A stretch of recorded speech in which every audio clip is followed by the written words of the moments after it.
Well, now we are focusing on this conversation is all over the place now. Restructuring Nigeria. What exactly does this mean? How should we approach it? We're joined by Mr. Sina of Fagbenro-Byron, who is a development consultant. He joins us from our studios in Abuja. Good morning, and thank you for joining us today. We've heard the latest from... Good morning.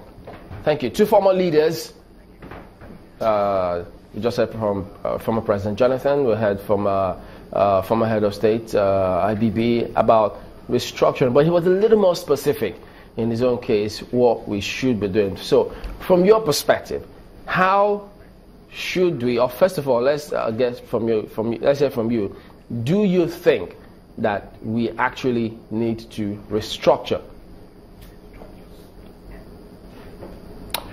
Absolutely. How should we progress? Yeah, absolutely. I think we do need to restructure. All the indicators show that Nigeria is in a state of fragility. And the fragility has had very negative impacts on the lives of people, on safety and security, on trust, on social harmony, to an extent on political stability, and of course on economic development as well. Now, the question is that all this boils down to how a government is being managed, or how people in government can manage government within the constraints of government itself and within the constraints of the polity itself.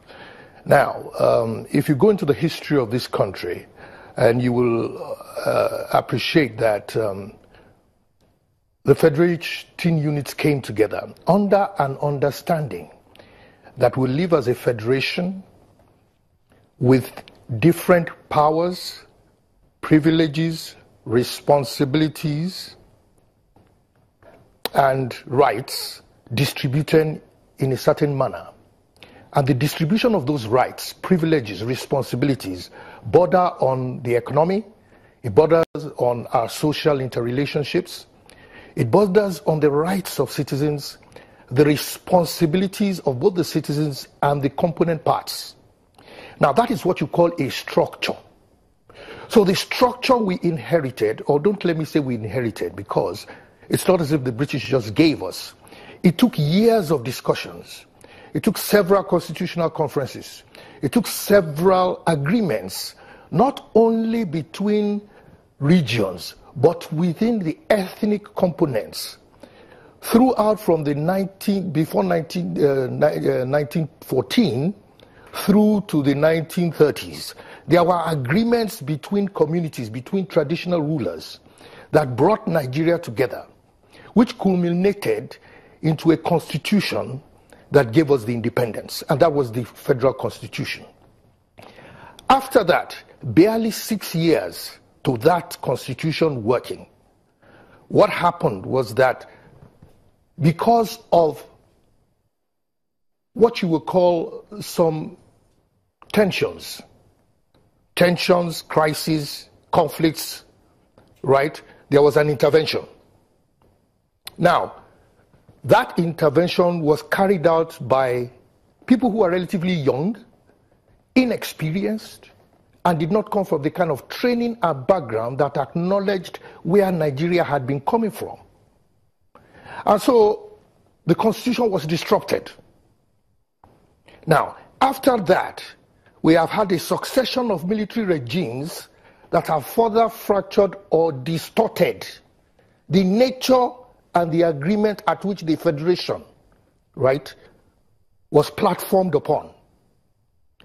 Now that consistent distortion by military regimes, let me first step back a bit. Military regimes are known for the principles of command and control. That is their structure. And unfortunately, that structure was imposed on a multi-ethnic, multi-religious, and a very diverse country. So the question of it, what we are facing now, is the contradictions of running a multi-ethnic, multi-religious polity with a unity, command and control mindset. It is a contradiction in terms, and it will never achieve anything reasonable. If I could jump in there. Pardon me, if I could jump in, we've heard your analogy of how we came to that agreement from different groups, communities, but it's also interesting to note that yes, indeed, they agreed at least that they needed to get somewhere, and so they were working towards it. But in this case, we've seen different groups before now, different conferences, either one government or one group don't agree with the conference, they never get to ultimately agree. So do we have a common ground, upon which we can then begin to say, well, having agreed on certain things, we now need to start moving towards a certain end? Absolutely, we do have a common ground, and I agree that several conferences have been had. And the fact that we've had several national conferences, particularly by when the democratic dispensations came in, Obasanjo's period, Jonathan's period, is only acknowledgement of the fact that the current system has been sort of fractured and is not working. And so nation building, what we need to be doing, and the mindset is that we need to be working towards a more perfect union. And so some of the gains we've made in past conferences need to be brought to the fore now. So somebody allows for a conference and he says you should discuss everything, and he puts in a little spoiler into it and the whole thing falls flat.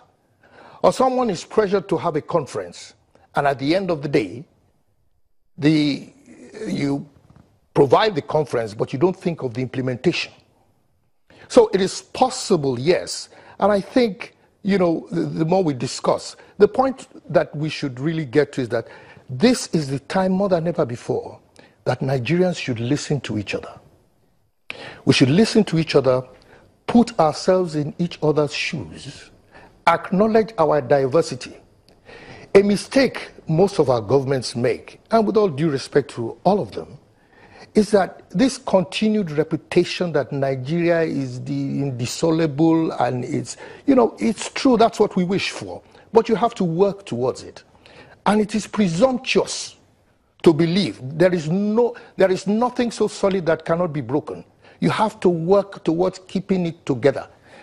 And working towards keeping it together means having some kind of continuous dialogue, consensus addendum, and then you amend as you go.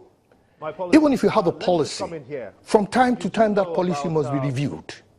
If you have a nation, Nigeria is over 100 years old, ostensibly speaking, if you talk from 1914. Something that is 100 years old, doesn't it need some amount of renovation? It does, especially when you see that the outcome and the output of it is taking us to where we probably, we wouldn't be comfortable with at the end of the day. So I sincerely believe restructuring. My apologies. Let me just come in here. Do you believe that restructuring will solve some of these agitations that we've seen over the past weeks to this point? Will restructuring speak to those agitations? Okay. Restructuring will speak to agitations because restructuring borders on social harmony. It borders on political stability, and it borders on economic development. It says how things can be managed in a way that there is less friction. It also says how a nation as large and as diverse as Nigeria can be managed in a manner that it is more efficient. The less efficient a system is, the more it is likely to create fracture. Now, there has been a lot of distrust, and that is the first thing that has to be sort of healed. And this is why people are asking for, before you can have a restructuring, you must have a discussion, and you must have some kind of agreements or understanding. You must understand what the different components and the federating units want, and you must allow them to speak and express themselves. And this is why there has to be some form of referendum. Personally, I believe that each of the geopolitical zones should have its own referenda. to ask certain basic questions. Do you want to remain in Nigeria? It is a fundamental question because you cannot force anyone to join an association or remain in an association except you want to make that person a slave. And so therefore, when you ask that question, the second question, if yes, then would you want it on this constitution or a different one? That is another level of questioning, and that's a referendum. A second level after that is that, now, if you want it on a different constitution, what type? So each region and each zone can have its own, and they will bring that to the national table for an aggregation. But I can bet you, and the Nigerians I know, I went to a federal government college, and so I know people from every single corner of this country. Nigerians want to remain one, but we don't want to remain one at all costs, especially when that cost is so dear. If it is at the cost of blood, if it's at the cost of shedding blood, if it is at the cost of losing everything you hold dear, if it is at the cost of losing your identity, then how would you expect some people would want to remain? But you see, there's a framework where we can accommodate and aggregate all this and manage ourselves in a manner that people move at paces that are unique to them, but we can have, and we did have it, and we did agree this before 1966. So it is not as if we're asking for magic. But you see, to many people, they do not have the time to want to build a nation, and building a nation takes time. Now, so referendum is an instant. Here again, restructuring is a process. You have seen